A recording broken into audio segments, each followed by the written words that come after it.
Hello everyone, once again I welcome you all on other 24/7। So आप सभी लोगों का वंस अगेन अडर 24/7 पर वेलकम है। और रिसेंटली अभी एसबीआई पीओ का फाइनल जो है रिजल्ट आया है और कई सारे एस्पिरेंट्स जो है जो कि पहले बैंकिंग एस्पिरेंट्स थे और उनका फाइनली जो है एसबीआई पीओ में फाइनल सिलेक्शन हो गया है।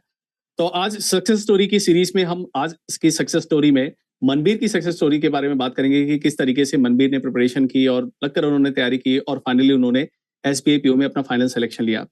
तो अगली आवाज है मनवीर की। मनवीर, सबसे पहले मैं आपसे ये पूछना चाहूंगा, आपका फर्स्ट रिएक्शन क्या रहा जब आपने अपना रिजल्ट देखा? सर पहले तो बिलीव ही नहीं हो रहा था मुझे, ये हो गया कि मेरा फाइनली एसबीआई पीओ में हो गया। और पर धीरे धीरे जैसे 2-3 बार चेक किया कंटिन्यूअसली, जब जाके बिलीव हो कि हाँ मैंने कर दिया exam crack SBI PO. Okay, तो आपके साथ कौन कौन था उस समय जब आपने रिजल्ट देखा और उसका क्या रिएक्शन था जो आपके साथ थे, या फैमिली मेंबर्स पेरेंट्स थे साथ में, या फ्रेंड था, कौन था साथ में आपके उस समय? एक्चुअली जब मैंने मेंस चेक किया था तो मुझे लास्ट के 4 या 5 डिजिट याद हो गए थे। ओके। मैंने सबसे पहले वही टाइप किया था। 27158 मेरा लास्ट में है, तो वो टाइप किया था। तो एग्जैक्टली वो एकदम रेड में हाईलाइटेड वर्ड्स में आया, तो मैं एकदम से चीख पड़ा था। देन रूममेट एकदम भागता हुआ आया, क्या हुआ, ऐसा क्या हुआ? तो 2 मिनट के मैं वहां नाचने लगा कि यार सिलेक्शन हो गया, एसबीआई पीओ क्रैक कर दिया मैंने। तो वो साथ में वो भी आके नाचने लगा कि अरे सही में भाई क्रैक कर दिया तूने, ऑफिसर बन गया, ये वो बहुत अच्छा था उस टाइम पे। बहुत अच्छी फीलिंग आ रही थी।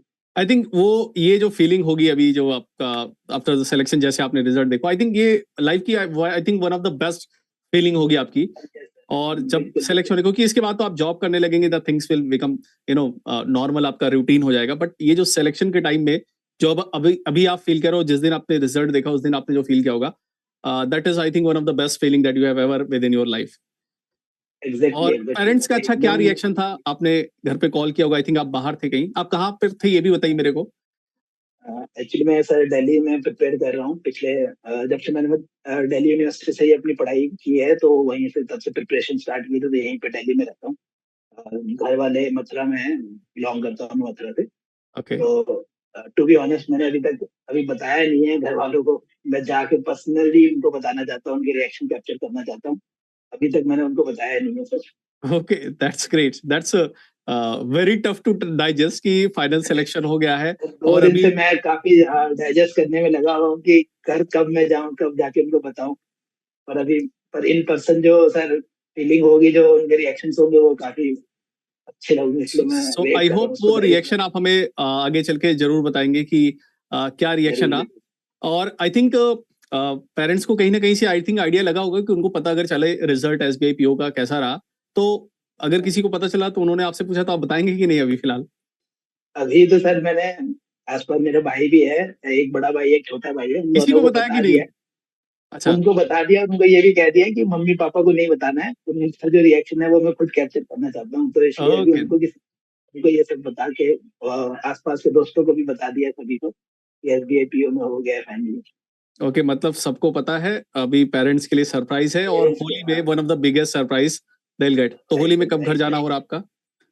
और अभी 24 तारीख को सर देखो। 24th को आप जाएंगे। Okay, that's great. चलिए मनबीर, थोड़ा सा आपकी सक्सेस स्टोरी के बारे में बात करते हैं, आपकी जर्नी के बारे में बात करते हैं कि आपने कब प्रिपरेशन स्टार्ट की और अपने ग्रेजुएशन वगैरह में क्या किया है, किस तरीके से आपने प्रिपरेशन स्टार्ट की। और फिर हम different phases of the examination के बारे में बात करेंगे, क्योंकि एसबीपीओ का जो एग्जाम है वो one of the toughest examination in the banking sectors की अगर बात करें तो one of the toughest exam है। और इसको आपने क्रैक किया है, फाइनल सिलेक्शन लिया है। तो एक जर्नी हम लोग समझते हैं, जर्नी आपकी जानने की कोशिश करते हैं, जिससे जो बाकी के जो एस्पिरेंट्स हैं, जो अभी फ्यूचर एस्पिरेंट्स हैं, जो बैंकिंग के लिए प्रिपरेशन कर रहे हैं कैंडिडेट्स, उनको वो काफ़ी हेल्प मिले। तो आप बताइए कि कब आपने प्रिपरेशन स्टार्ट किया, आपने ग्रेजुएशन वगैरह में क्या किया हुआ है, किस तरीके से स्टार्ट किया? सर मैंने ग्रेजुएशन 2016 में पास आउट हूँ मैं। बीएससी मैथ्स ऑनर्स से मैंने दिल्ली यूनिवर्सिटी से किया है। मैथ्स ऑनर्स किया था मैंने, और 2016 के बाद से मैं इनिशियली तो मैंने डिफेंस के लिए तैयारी की थी, सीएपीएफ के लिए, सीडीएस के लिए। डिफेंस फोर्सेस में मेरा काफी इंटरेस्ट था, क्योंकि बैकग्राउंड मेरा ओके। पापा आर्मी में है, तो इसलिए मैंने डिफेंस के लिए काफी प्रिपरेशन की उसके बाद में। पर अनफॉर्चुनेटली वहां पे हो नहीं पाया था। मेरिट आउट हुआ सीएपीएफ में, सीडीएस में भी काफी बार एसएसबी से कॉन्फ्रेंस आउट हुआ। देन फिर जब कोविड आ गया था 2020 में, और 2021 में डिफेंस फोर्स में 25 रिक्रूटमेंट। ईयर्स जो हाँ। रिक्रूटमेंट होते हैं, सिर्फ 25 साल तक उम्र उसमें होती है, एलिजिबिलिटी होती है। फिर वहां से फिर टर्निंग पॉइंट आ गया कि मुझे अपना सेकंड ऑप्शन चूज करना था कि आगे लाइफ में करना है। तो फिर 21 से और 22 के स्टार्टिंग पे मैंने बैंकिंग की प्रिपरेशन स्टार्ट की। ओके, तो उससे फिर मतलब आज आप फाइनली बैंकिंग। ये कहना चाहेंगे कि वो एस्पिरेंट्स जो किसी सेगमेंट में अगर लगे हुए थे पहले से और किसी रीजन से अगर उनको सक्सेस नहीं मिल पा रही है इन द पर्टिकुलर सेगमेंट, तो वो जरूर अपने साथ एक प्लान बी जरूर रखें कि अगर in case plan A is not able to execute in a proper way, so they can switch for the plan B. So plan B जो है वो जरूरी है, अगर किसी वजह से कहीं प्रॉब्लम आती है, सो वी कैन नहीं स्टिक फॉर होती दैट। Sir, okay. क्योंकि मैं मानता हूँ कि सर आप जो सोचते हैं कभी कभार वो नहीं हो पाता है। ऑब्वियस सी बात। अनफॉर्चुनेटली बहुत सारे रीजंस होते हैं जो उसके पीछे आप अपना पूरा एफर्ट्स देते हो पर फाइनली नहीं हो पाता है। क्योंकि मैं काफी सिलेक्शंस के पास होने के बावजूद भी मेरिट आउट हुआ हूँ। मैंने सीएबीएफ में मेरिट आउट हुआ हूँ, एलआईसी एडीओ अभी लास्ट ईयर एडीओ में भी मेरिट आउट हो गया था, एंड एफसीआई में भी सर मेरा 1.5 मार्क्स से रह गया था फेज 3 में। तो और मुझे ये लगता है कि आपको जब आप किसी चीज को पाना चाहते हैं तो आप कंटिन्यूअसली उस पर एफर्ट्स मारोगे तो आपको अच्छी चीज मिलेगी। जो नहीं हो रहा है आपका किसी अच्छी चीज के लिए नहीं हो रहा है वो अच्छा मतलब मिलेगा, मुझे यहाँ पे बैठ के फील हो रहा मतलब आपकी प्रिपरेशन जर्नी में एक बहुत इंपॉर्टेंट जो हम लोग कंक्लूजन, एक जो पॉइंट ड्रॉ करना चाहें तो कर सकते हैं कि आपने कहीं भी उसको प्रिपरेशन को छोड़ा नहीं, तैयारी को छोड़ा नहीं, आप कंटिन्यूअस लगे रहे, आपकी कंसिस्टेंसी वहाँ कहीं ना कहीं बनी रही, और despite of getting lot of setbacks आप कंटिन्यूअसली लगे रहे, एंड फाइनली रिजल्ट आप है। सभी लोगों के सामने है कि आपका फाइनल सिलेक्शन हुआ है एसबीआईपीओ में। और ये उन एस्पिरेंट्स के लिए बहुत इंपॉर्टेंट है जो एक दो एग्जामिनेशन देते हैं, प्रीलिम्स देते हैं, सर प्रीलिम्स में नहीं हुआ, या मेंस दिया कोई मेंस नहीं हुआ, और वो काफी जो है कहते हैं ना होपलेस से हो जाते हैं, सर हम तैयारी कर रहे हैं, प्रिपरेशन कर रहे हैं, हमने दिया सिलेक्शन नहीं हो रहा। सो उनके लिए एक बहुत इंपॉर्टेंट एस्पेक्ट है। अगर आप में से कई लोग, कई एस्पिरेंट्स ऐसे भी देख रहे होंगे जिन्होंने पिछले कई टाइम से जो है प्रिपरेशन कर रहे हैं और उन्होंने कई सारे एग्जाम्स भी दिए होंगे, कुछ मार्क्स से या कुछ नंबर से वो रह जा रहे होंगे, तो उनके लिए एक बहुत ही इंपॉर्टेंट मैसेज यहाँ से आपको मनवीर की तरफ से भी आपको देखने को मिल सकता है कि आप लगे रहिए, आप कंसिस्टेंट रहिए, आप लगे रहिए। एक टाइम ऐसा जरूर आएगा कि आपका सिलेक्शन होगा जरूर, ठीक है। इट माइट बी पॉसिबल कि वो थोड़ा सा टाइम लग जाए, बट आपको टाइम कंसिस्टेंसी लगेगा। अपनी मेंटेन करनी, you will have to keep the patience. Patience आपके लिए बहुत इंपॉर्टेंट रहेगा। चलिए मनवीर, आप ये बताइए कि एक चीज मैं सर यहाँ पे और हाँ ऐड बिल्कुल। करना चाहूंगा, जब मैं प्रिपेयर करना था स्टार्ट किया था तो मैं जब भी वीडियोस देखता था, इंटरव्यूज देखता था, तो उसमें बहुत से लोग आज के टाइम पे ये ट्रेंड चल रहा है कि मैंने फर्स्ट अटेम्प्ट में क्लियर कर दिया है, और ये सब फर्स्ट अटेम्प्ट वाले ज्यादातर आजकल लोग हैं। मुझे उस टाइम पे बहुत ऐसा लगता था कि यार मैं फर्स्ट अटेम्प्ट, मुझे लास्ट ईयर जब मैंने फर्स्ट अटेम्प्ट दिया था तो मेरे प्रीलिम्स में 48 मार्क्स आए थे, क्वालिफाई भी नहीं कर पाया। तो मुझे लग रहा था कि क्या मैं एसबीआई के लिए बना हूँ, एसबीआई पीओ के लिए तो खासकर क्या हो पाएगा कि नहीं हो पाएगा। और फिर मैं जब 48 के बाद मैंने सोचा कि सिर्फ 12 मार्क्स और चाहिए मुझे कट ऑफ में ऐड करने के लिए, 60 मार्क्स के आसपास मुझे चाहिए प्रीलिम्स के लिए। तो फिर मैं प्रीलिम्स को छोड़ के सीधा मेंस पे फोकस करने लगा। तो मेंस बहुत जरूरी है, साथ साथ में ये मैं जो बताना चाहता था। और फर्स्ट जरूरी नहीं है, first attempt, second attempt, third attempt में भी काफी बार क्लियर हो जाता है। बस स्टिक टू द प्लान, आपका जो प्लान है उस पर आप काम करोगे तो जरूरी अचीव हो जाएगा। ओके, इसका मतलब मैं अगर ये कहना चाहूँ कि प्रिपरेशन जो है मेंस की होती है, प्रीलिम्स की प्रिपरेशन नहीं होती है, क्योंकि अगर आप मेंस के राइट सब्जेक्ट्स अच्छे से राइट। प्रिपेयर करते हैं तो ऑटोमेटिकली प्रिपेयर आपका कर वहाँ लेते हैं, प्रीलिम्स कवर बेसिक अप हो जाता है। फाउंडेशन आपका जब स्ट्रांग हो जाता है तो आप जो प्रीलिम्स में आने वाले पार्ट है वो आप एक महीने में मान सकता हूँ कि आप कवर कर सकते हैं। क्वाड्रेटिक हो गया, जो क्विक मैथ्स के और जो आपके पहले वाले मिसलेनियस पार्ट होता है, आप उसको जल्दी कवर कर सकते हैं। पर बेसिक फाउंडेशन जो आपको वो बनाना पड़ेगा मेंस पढ़ के। सो मनवीर, थोड़ा सा चलिए सब्जेक्ट वाइज स्ट्रैटेजी की बात करते हैं, आपको एक एक सब्जेक्ट्स को पिक करते हैं। तो क्वांट में आपकी क्या स्ट्रैटेजी रही, या आपके डिफरेंट जो सब्जेक्ट्स थे एग्जामिनेशन में, क्वांट, रीजनिंग, इंग्लिश ये वगैरह की अगर हम बात करें, तो उसमें कौन सा आपका वीक सेगमेंट था, कौन सा आपका स्ट्रॉन्ग सेगमेंट था, और आपने किस तरीके से उस पर काम किया, और आपकी क्या स्ट्रैटेजी रही थी for the overall preparation time duration में, क्या आपने किया उसके लिए? सर एज सच तो मेरे चारों जो सब्जेक्ट्स हैं वो मैं मानता हूँ कि मेरे सारे सब्जेक्ट्स ठीक हैं, ना ज्यादा किसी में अच्छा है ना ज्यादा किसी में खराब है। मैं सारे सब्जेक्ट्स को साथ में लेके चलता था। जीएस को खासकर मैं थोड़ा बाद में पढ़ता था, क्योंकि उसमें आजकल जो ट्रेंड चल रहा है बैंकिंग में वो 1 से 2 महीने पहले का करंट अफेयर बहुत ज्यादा पूछते हैं, वो भी डीपली। यस। मैं करंट अफेयर को ज्यादा इतना एम्फोसाइज नहीं करता था उस टाइम पे। मैंने करंट अफेयर जब नोटिफिकेशन आना शुरू हुआ था आरआरबी का और सबसे, तब से करंट अफेयर स्टार्ट किया था डेली। सर के, गौतम सर के मैंने वीडियोस देखे थे, और एक और वेबसाइट है उससे दो सोर्स में फॉलो करता था जीएस में। और ओके। क्वांट में सर मैंने रोज चेकलिस्ट लगाता था। प्रीलिम्स के लिए और मेंस के लिए। सैटरडे संडे तो मेंस का मॉक देता था एक, और प्रीलिम्स का जब होता था तो मैं आरआरबी के मॉक दे लेता था बीच में प्रीलिम्स में, क्योंकि सबसे बेस्ट प्रिपरेशन अगर क्वांट और रीजनिंग की करनी है तो आरआरबी पीओ के जो मॉक्स होते हैं वो बहुत सफिशिएंट होते हैं, क्योंकि 45 मिनट्स में आपको अच्छा लेवल प्रैक्टिस करने को मिलता है क्वांट्स एंड रीजनिंग में। एंड इंग्लिश में मैम थे, मैं उनको रेगुलरली फॉलो करता था इंग्लिश में, तो क्योंकि कंसिस्टेंसी बहुत जरूरी है, आप रेगुलर पढ़ोगे चीजों को तो आप तभी अच्छे से पेपर में पूरा पेपर अटेंड कर पाओगे। तो इंग्लिश तो मैं रोज एडिटोरियल या फिर जो भी होता था क्लासेस होते थे इंग्लिश में, मैं सभी सब्जेक्ट्स को इक्वली साथ में लेके चला। ओके मनबीर, प्रिपरेशन में मॉक टेस्ट का क्या इंपॉर्टेंस होता है? क्योंकि मॉक टेस्ट को लेकर जो है काफी स्टूडेंट्स जो है उसके बारे में सुनते हैं, समझते हैं, बट रियल जो मॉक टेस्ट का जो कहते हैं ना आउटपुट है या उसका जो फ्रूटफुल रिजल्ट है वो आप बिल्कुल एक्सपीरियंस कर सकते हैं। सो मॉक टेस्ट की प्रिपरेशन में कितनी इंपॉर्टेंस होती है और मॉक टेस्ट आखिर कब देना चाहिए, इसके बारे में क्या कहना चाहेंगे आप? सर मॉक टेस्ट तो मैं मानता हूँ पहले आप बेसिक क्लियर कर लीजिए अपना पूरा फाउंडेशन जो है, चाहे आप किताब से कर रहे हैं या किसी का कोर्स लेके कर रहे हैं, जैसे भी आप है बेसिक फाउंडेशन हर एक चीज को समझ लीजिए कि आपका अगर क्वाड्रेटिक आ रहा है तो क्वाड्रेटिक कैसे करना है, और अगर नंबर सीरीज आ रही है तो प्रैक्टिस करने 100 क्वेश्चन हर एक पे। जब आपका फाउंडेशन हो जाता है तो उसके बाद आप मॉक पे स्विच कर सकते हैं। और एग्जाम से पहले तो मैंने सर मॉक ही लिए हैं सिर्फ, जब एग्जाम सीजन स्टार्ट हो जाता है जुलाई के आसपास तो उस टाइम पे तो फिर आपके पास प्रिपरेशन करने का मतलब बेसिक पढ़ने का टाइम ही नहीं रहता है, आप डेली बैक टू बैक आप मॉक्स देते हैं। तो जस्ट बिफोर एग्जाम मैंने स्टार्ट किया था मॉक। उससे पहले तो मैंने अपना फाउंडेशन जो था जो भी सब्जेक्ट्स में थोड़ा थोड़ा पॉइंट्स रह जाते थे या कोई मैंने ये टॉपिक नहीं पढ़ा है तो उसको मैंने कवर करके जून जुलाई के आसपास से मॉक स्टार्ट किए थे। और मैं मानता हूँ मॉक्स बहुत जरूरी है उधर, क्योंकि आप जब पेपर देते हो एक्चुअली में तो वो मॉक्स से थोड़ा सा कम लेवल होता है, तो वहाँ पे जब आपका अच्छा स्कोर आता है किसी भी सब्जेक्ट में या किसी भी पेपर में तो आपको बहुत कॉन्फिडेंस फील होता है कि कॉन्फिडेंस? हाँ मैं यस। हाँ, तो इसलिए मॉक्स बहुत इंपॉर्टेंट है।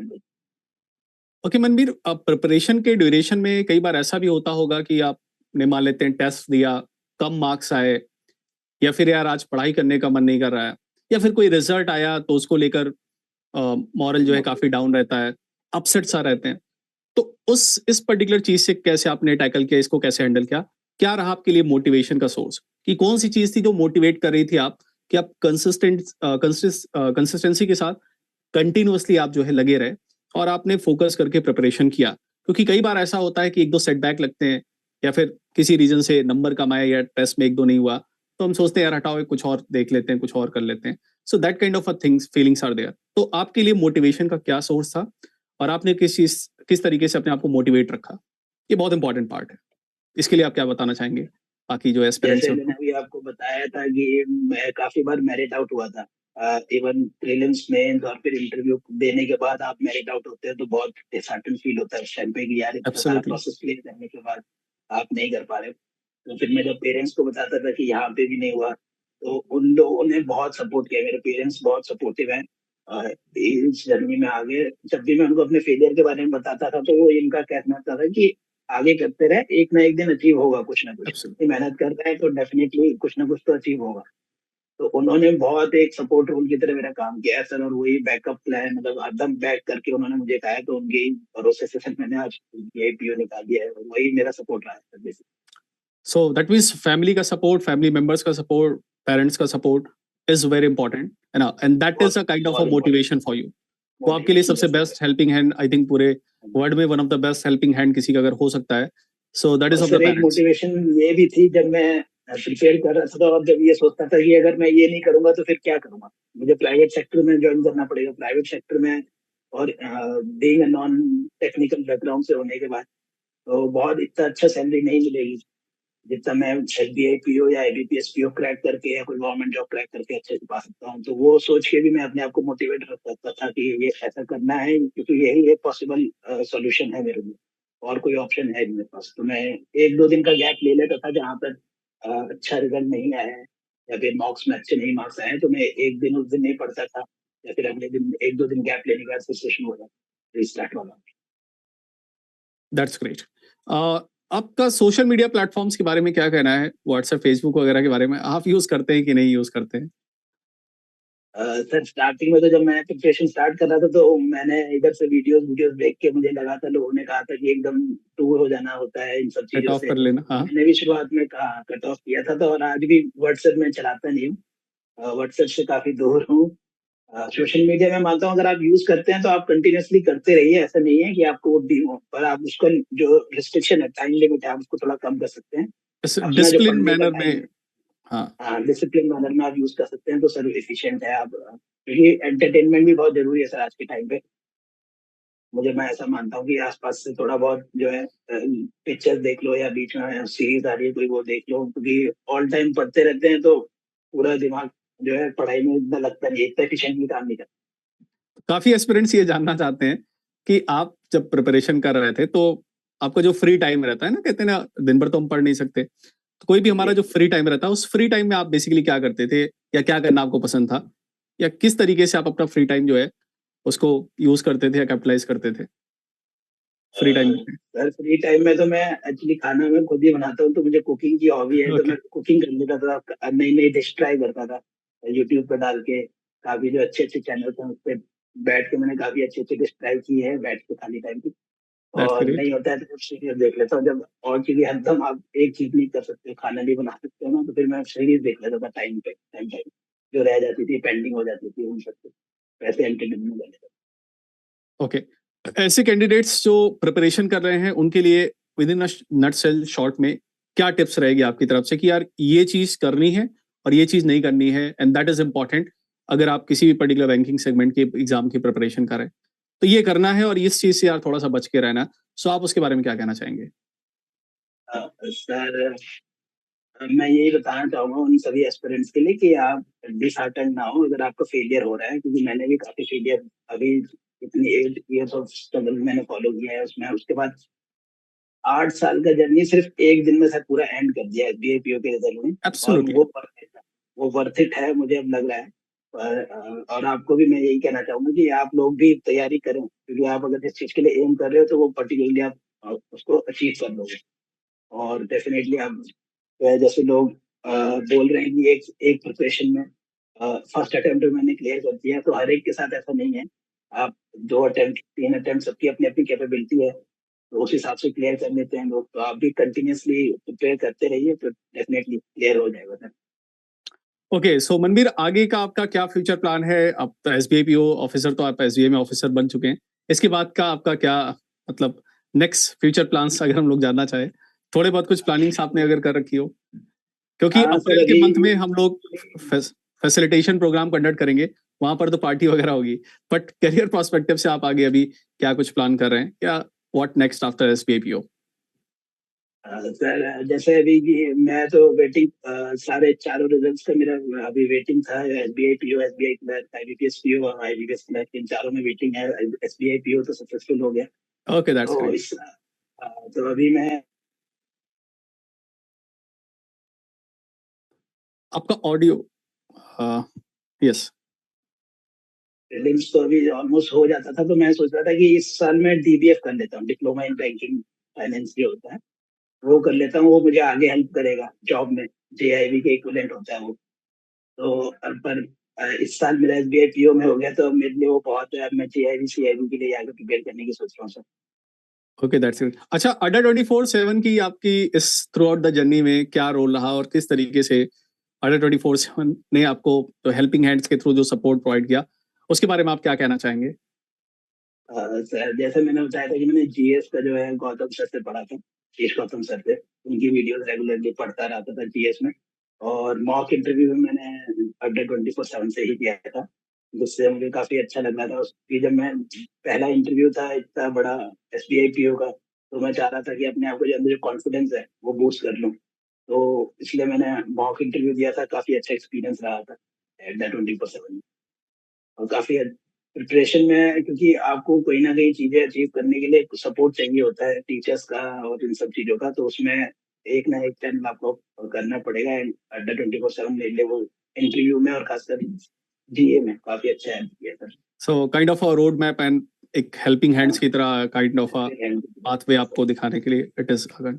तो अड्डा 24/7 आपके लिए जो है सिलेक्शन के साथ तो है ही, और सिलेक्शन के बाद भी आपके लिए है साथ में, क्योंकि ऑफिसर अड्डा 24/7 पर आप JIB CIB और जो बैंक के प्रमोशनल एग्जामिनेशंस होते हैं, जो बैंक में फाइनल सिलेक्शन के बाद होता है, उसमें भी आपको पूरी तरीके से सपोर्ट प्रोवाइड करता है। ठीक है, तो चलिए मनवीर, बहुत ही अच्छा लगा आपसे बात करके, और डेफिनेटली आपकी जो जर्नी है वो काफी एस्पिरेंट्स के लिए काफी जो है मोटिवेशन का काम करेगी, और उनको इंस्पायर करेगी कि किस तरीके से आपने लॉट ऑफ सेटबैक्स देखने के बाद भी लगातार आप कंटिन्यूअसली आप एफर्ट के साथ लगे रहे, एंड फाइनल आपने जो है SBI PO में फाइनल सिलेक्शन लिया, और अभी आपके IBPS के रिजल्ट्स वगैरह जो है वेटिंग है, that is only a kind of कहते हैं ना औपचारिकता, बस वो बची हुई है। हाँ, वो फॉर्मेलिटी, आप फाइनली SBI PO में ही जाएंगे। तो for the future perspective, all the best from our side. तो इंटायर अड्डा 24/7 टीम की तरफ से all the best and best of luck for the future life in the future. उसके लिए आपको बहुत बहुत जो है शुभकामनाएं और बधाइयां वंस अगेन, और आपके पेरेंट्स को भी, फैमिली मेंबर्स को भी, सभी को।